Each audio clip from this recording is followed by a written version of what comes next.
જય શ્રી રામ, જય હનુમાન। આજે 7 તારીખને શુક્રવાર થઈ ગયો અને મેં આગળ વિડીયો જોતો હતો। દિલ્હીની અંદર આ બેઠકો હાલે છે તો આગળ એક મીડિયાવાળા ભાઈએ સમાચારમાં મોકલું કે ઓનું પતું કપાય ને ઓને આ મળશે ને મંત્રી પદ ને ઓને મળશે ને, અને રૂપાલાનું જે વાત કરે છે એ વાત ખોટી છે। અને ભઈલા તમને નો મજા આવતી હોય તો તમે બે શબ્દ ભેળવીને કાંઈ તમે મોકલોમાં। અને રૂપાલાનું પતું ક્યાંય નથી કપાતું હો, અને રૂપાલાને મંત્રી પદ મળશે ને મળશે। હજી કરુણાદાસ છે, હયાત છે હજી। શું આ તો રાજકારણમાં પૂરું થઈ ગયું, વિડીયો નથી મોકલતો એટલે તમે હાથે બોલવા માંડો છો।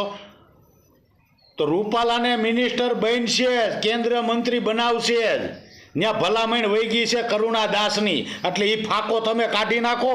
જેમ રાજકોટમાં હોબાળો હતો એમ તમે બોલતા હતા રૂપાલા નહીં જીતે, આ જીતી ગયા।